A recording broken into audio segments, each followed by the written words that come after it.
Yo, what is going on, guys? Welcome to the Suit Up Geek Fix podcast.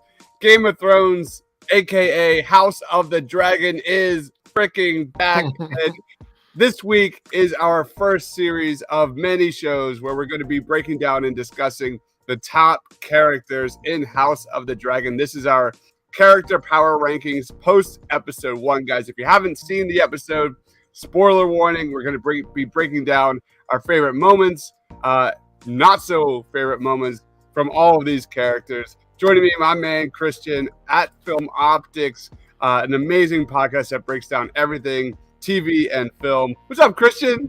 Not much, man. What's going on? Thank you so much for having me here. Definitely excited to definitely excited to go through these power rankings. It's been a crazy week. Very excited that Game of Thrones is back. It feels like, TV is back. We're getting that weekly release. Netflix, take notes. But yeah, very, very excited to be here, man. It's gonna be awesome.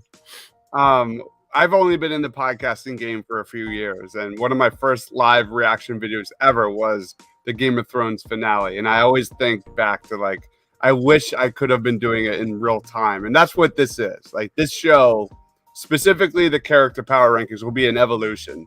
And I'm gonna be tallying what it looked like last week and what it looks like moving forward and throughout the entire season. It's gonna be so fun. I'm so excited for this. But real quick, man, what was your thoughts of the premiere? It was perfect. It was perfect. Down to the last minute details. It was fantastic. I've seen it 3 times already. It was just the opening shot. There's something about this world that just draws me in. Yeah. And it felt like, hey, we're back. It's been 3 years.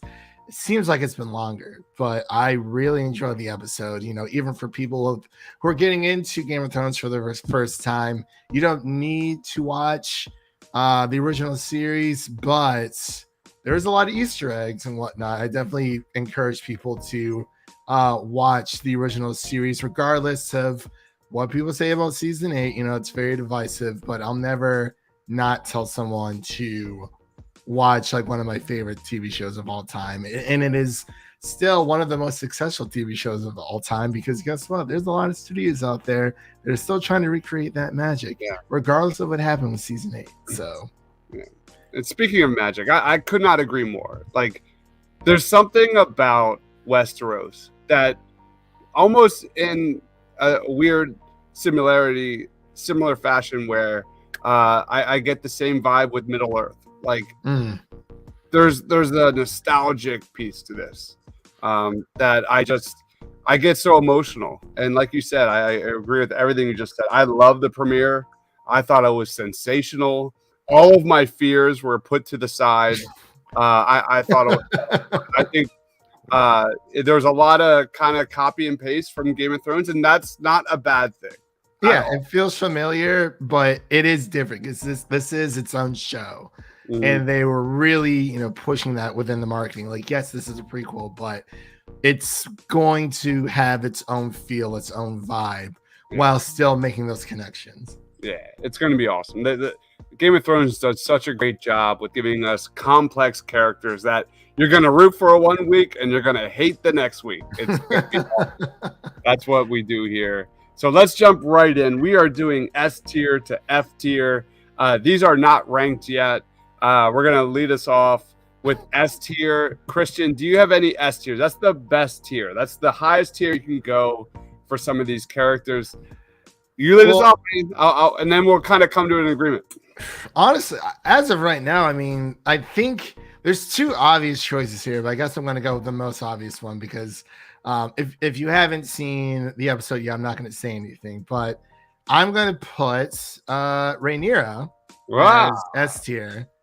It is very just, it's natural progression of the story of what's happening so far.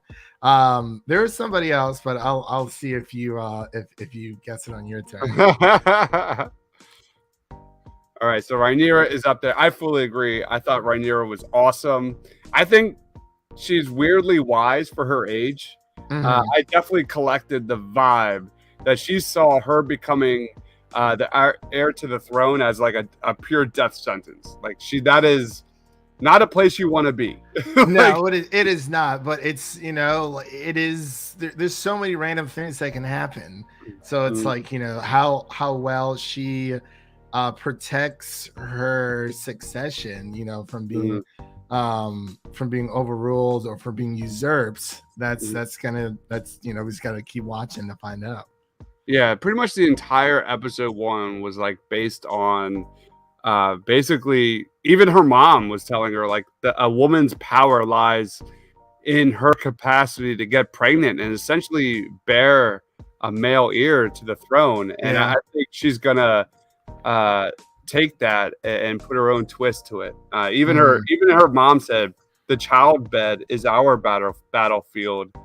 So I think I'm really invested into her character. I think she's going to be great. And for sure. I'm going to throw in my S tier, and I think he was sensational, and that is Damon. Damon is awesome. Oh, okay. I'm going Damon here for my number 1. Damon Targaryen. Matt Smith was awesome. He gave me some like Ramsay Bolton vibes. He like just physically, he also reminded me of the Elf Prince from Hellboy 2. Have you ever seen Hellboy 2? I have. It has been so long, but I do know who you're talking about. Yeah, he looks just like him. Like him. It was really, he's got really the funny. Legolas pullback hair. Yeah. He's one of those characters that's like sadistic, but he's not necessarily wrong. And I think he's a great kind of summary of why I'm so excited about House of the Dragon. Like, I honestly felt like from the jump, like he probably has King Viserys's back more than anybody else around him. Yet King Viserys is so dead set against him becoming king. It's a really interesting dynamic, and I think the guy clearly cares for his niece. I think we'll see that obviously develop more ways than one, but yeah. But like even like his ego was in check. He's a really complex character, easily number 1 for me. So that is my take. Any thoughts on that? I mean, honestly, I couldn't agree more. Even with actually, I do agree with Lo here that Rhaenyra has definitely gave me a lot of Arya Dany vibes. One, 100%. And honestly, with Millicent Hightower, she's more like Sansa in a way. She 100%. Likes to follow the rules. But I think Damon Targaryen is, I believe that is George R.R. Martin's favorite Targaryen, because he's such a complex character. Kind of reminds me of Anakin in a way, where he does have those dark sides to him, but he is loyal to his brother. He is loyal to his family. He does have a lot of great qualities about him.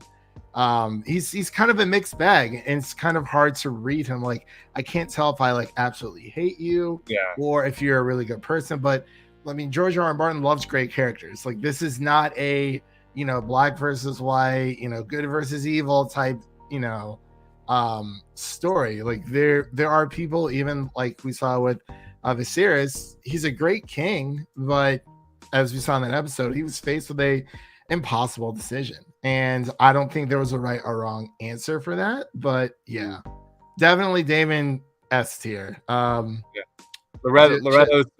hold on. Loretto says Prince, the Prince Hellboy Golden Army, man. Absolutely, right there. If you like, just look him up. It looks just like him. But yeah, any other S tiers on your end? Yeah, I'm going to go with Otto Hightower. What? I mean, he's a sneaky little minx. I'm just saying. If he, like you said, he definitely has those Littlefinger vibes. I mean, he's not smirking over there. Like, he's the hand of the king. He's the second most powerful person in Westeros. So, I mean, even as we saw in episode 1, him essentially sending his daughter to go comfort the king. So I'm just saying he's a sneaky little minx over there. He's a sneaky little Slytherin.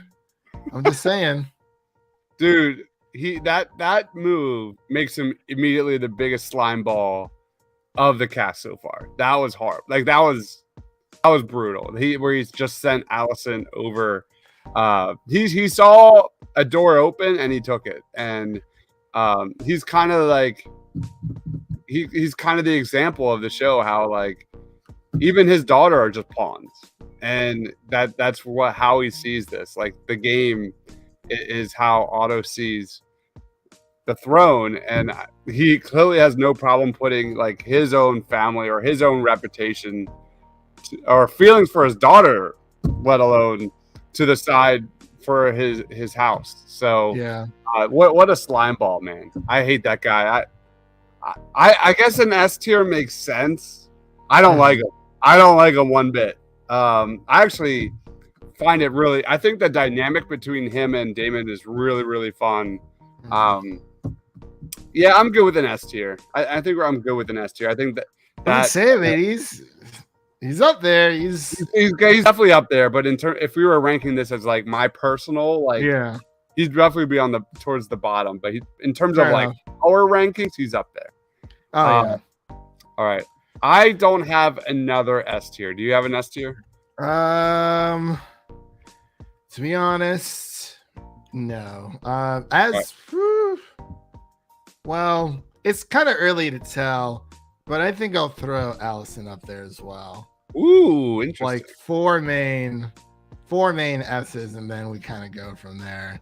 Okay. We'll see. I mean, I'm just like father, like daughter, man. Like the Targaryens and these Hightowers. I mean, they're a very close family, but you know, it's all about that succession. So we'll I mean, like I love Allison. There's just something about her where it's like she, even though her and Rhaenyra are like really good friends, there's just something about her where it's just like obviously this friendship's not going to last forever. No. There's going to be some kind of rip between them. Definitely. And I think moving forward, she will have a predominant role, but we'll see. I don't know. I haven't read the books. I don't know much. I don't know. I have read Fire and Blood, but it's been a very long time. So honestly, I do not remember much. Like I read it when it first came out. Like I'm familiar with a few things, but yeah. I would probably be more of an A tier for Allison right now, just because I don't know enough. Fair enough. Actually, let's put her in A. Yeah, let's put her in A. Yeah. I honestly like. I'm more so like I feel bad for her character, like the way her dad just pimped her out. Like that was not okay. All right, we'll put her in A tier. Yeah. I was for now. She's creeping up there though. I feel like. Yeah. I'm gonna go the Sea Snake for my next A tier, and I'm gonna go Corlys Targaryen. Valerian. I'm sorry. They do both come from Valyria though. Yeah. Targaryens Let's go to the Sea Snake. Any thoughts on that? Honestly, I think he's exactly where he needs to be, and I would put his wife up there right now because I feel like they are a power couple, and I mean she had a very strong claim to the throne. I mean she was the eldest daughter of one of the brothers that did die, so it's I would definitely put her up there for sure. Yeah. I really enjoy Rhaenys Targaryen. Like I like how they referenced it a lot in the premiere as well. I think this is not the last we see from this power couple. I think there's a lot of game to be played when it comes to these two. Do you have another A tier? I think I have one more. I was thinking, I guess you could put Viserys in A because he is a very stubborn king as of right now. I mean, I don't really. There's already like that questionable like mark that's on his back. We don't really know what it is, but I don't really know. I'm gonna throw down the king to like a B. I was more of a B or C for him. I was thinking B. Actually, now that I think about it, I would say B, because it's like, I mean, clearly, we've already he's worried about his health. He knows what's going on, so it's like he's already named his successor. So I feel like a solid B would be good for him. Yeah. All right. I think, like I said in the review, like I think he seems like a really good guy, but he's not a good king. Like I respect the hell out of Damon for like seeing the problem and trying to fix the problem, as we've seen in many previous Game of Thrones.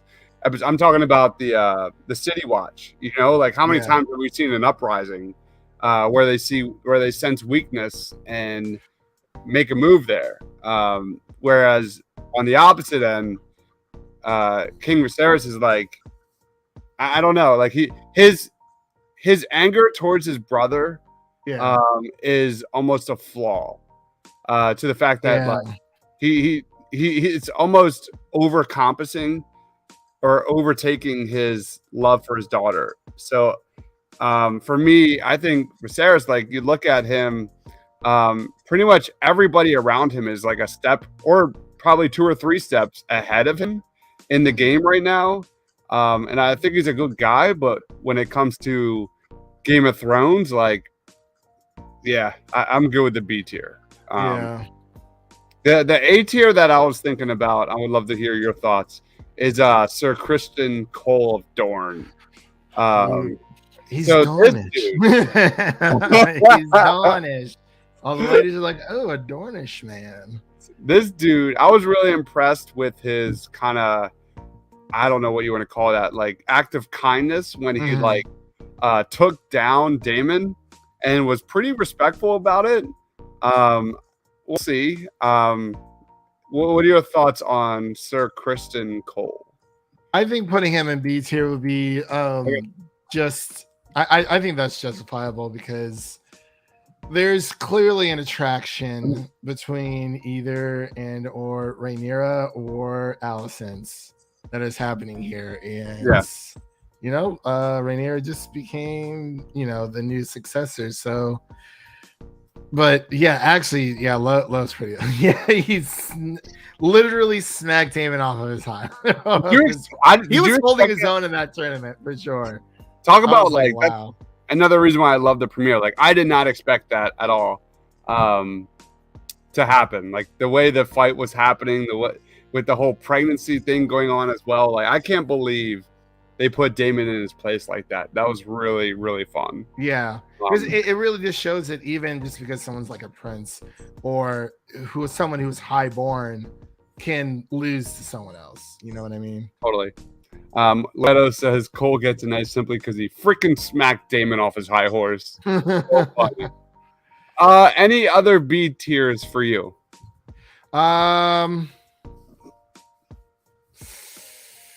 It does week 1 power rankings. Right now, I don't think there's any more. I don't think there's any more B tier, to be honest. I don't know either. No. All right, C tier. Any C tiers? Probably Damon's mistress. I forgot her name. Mysteria. I'm good with that. I like that. Yeah. I don't know what her role is. I don't know what the plan is for Mysteria. She's not Damon's wife, but it's kind of like blonde bitch. yeah. She is kind of like his like side girl. Yeah. And he talks down on her, but like on the other end, like he opens up to her like he doesn't do for anybody else. Like you could see he opened up his weakness to Mysteria. So even though like maybe he talks a big game, but he truly maybe has feelings for her because she probably is the only one that sees the flaws in Damon, which is really interesting. Yeah, it's important to have. It's important to have another character that kind of sees the flaws in someone else to kind of humanize them. Yeah. To kind of put them in check as well. Totally. Yeah.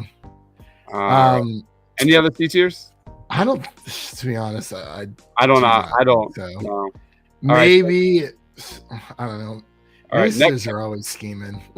Yeah, we've got a Maester and we've got Harold Westerling, who is Harold needs to be an F. He definitely reminds me of Sir Jorah Mormont or Sir Barristan Selmy. He's just a tried and true guy. I'm good with that. He's just a dude who, I don't whatever like house is on the crown is the one he's gonna serve. We have Tyler in the house. What's up, Tyler? We're the dragon. Well, we've only seen 2 dragons so far. So maybe we'll do a separate dragon power ranking. Yeah. Because I know there's going to be 9 dragons in this show, and once we learn more about their personalities and stuff, that would be maybe a separate power ranking. Because I mean, if it was up to me, I'd probably put all the dragons at S tier. Really, not unless one of them's a little timid. All right, then we've got Grand Maester Melos, played by David Harovich. He's one of Viserys' trusted advisors, but like you said, they're always scheming. They're always trying to get their way. I don't believe he has King Viserys' honor and family and house on his end as a priority. Yeah. Well, what is your take on this dude? Put him on C. Put him on C. Okay. I'm just saying, Maesters know a lot of things about a lot of houses. They are the people. They know the history of the world. So I wouldn't count him out completely. Just because they can definitely manipulate and kind of get their own way when it comes to certain things. We obviously know that he is one of the few people knows about King Viserys' condition, and that's information he can definitely hold against in court, saying, someone's trying to stake his claims, like, oh, well, the king's health is failing, and he's really is kind of like the wild card. Every Maester, I feel like, is definitely a wild card for sure, because you never know what's going to happen. Sometimes, we saw it with Qyburn, and it's like he was a shifty dude. Yeah, kicked out of the Citadel. Love it, man. So that's our quick episode, post episode 1 character power rankings. This thing is going to build and build and build and grow and evolve as the season progresses in House of the Dragons. You look at the top 6 rows, or the top 2 rows, there's 6 characters there. That's a great start for a premiere. To be honest, I'm feeling good about this show, man. I really am. I'm so excited. I tweeted it the other day. Like, I woke up Monday morning after the premiere, and I was just like, Westeros is back, man. I'm so happy to be back. Man, we got Lord of the Rings. It really is a great year for fantasy. Like, not only we get Game of Thrones, Lord of the Rings, we're also getting His Dark Materials. I'm not sure if anyone out there is a fan, but it's a fantastic show that is also streaming on HBO. And we also had, I would throw in the Sandman, even though it is like a DC comic. Like, it does have those high fantasy elements. But yeah, man. And also, if you guys are looking for more fantasy stuff, the Legends oh my gosh, The Legend of Ex Machina. It's on Amazon Prime. If you guys know who Critical Role is, they kind of like made their own like animated like fantasy type show. It's very good, very very. It's just a great year for fantasy. Like, we've had some hit or misses here and there, but it's back. I feel like you really can't go wrong with the shows that we're getting this year. Yeah, you have Game of Thrones, House of the Dragon, then you go to Lord of the Rings, The Ring of Power, and then you have Wheel of Time on deck as well. That's probably going to be like November, December, probably. Something like that. Do you think it's going to drop this year, season 2?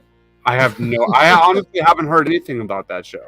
So I heard that they greenlit it for season 3, but that's about it. Yeah, I think His Dark Materials is coming out this year as well. I believe so.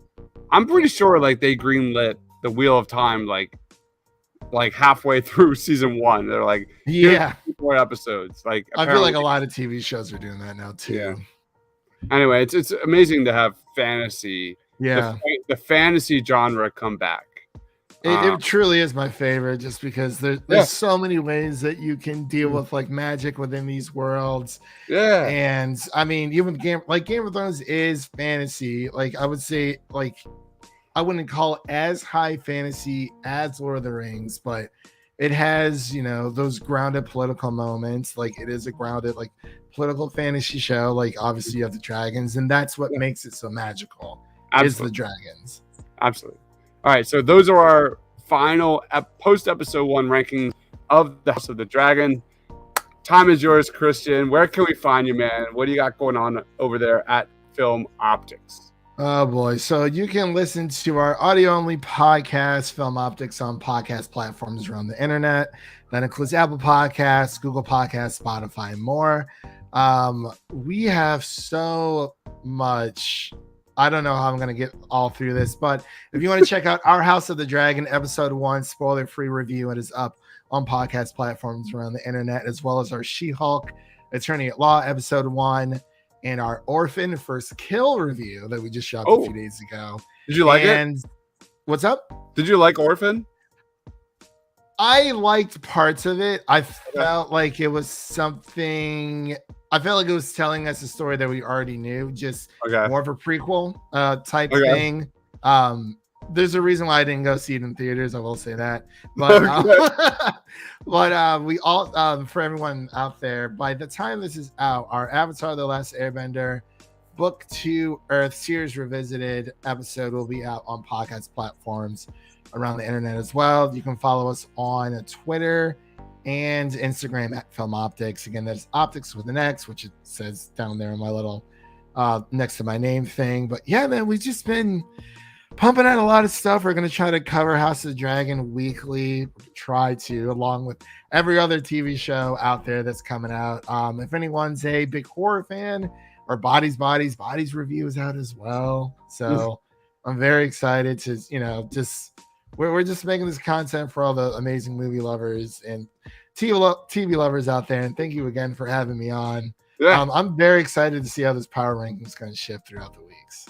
You're my guy, man. You're my fantasy guy. For show. Absolutely. I'm just head over heels over the potential of this show. We've got Luke in the house. What's going on, Luke? Hola. Thanks for joining, man. We're just wrapping up shop here. But I can't do a Game of Thrones House of the Dragon show without you, man. I simply just cannot. I'm so beyond excited to do these like power rankings. And they're going to get meaty. They're going to get They're going to get wild. Like I fully expect these things to be full on debates like by week 4, week 5. It's going to get nuts. Yeah, literally pun intended nuts, because we saw like literally nuts on the table. We literally did. It was I mean, we got the first C-section that we know of in Westeros. I wouldn't call it a C-section. It's more of a gutting, but yeah, that was one of the most horrific TV moments I've ever seen. Like, yeah, I mean, it's horrible. I mean, I don't know. Some people are blaming Viserys for that. I'm like, but she was having complications. She's had a history 5 miscarriages, essentially 5 miscarriages altogether, and it's like, and he's under pressure to get the boy. Yeah, and she was having complications giving birth, so it's either they both die or you try to save the baby, because she was gonna die either way. She just was, but which sucks. I think that's what the premiere got right, is that Game of Thrones is a tragedy. It is top to bottom a tragedy.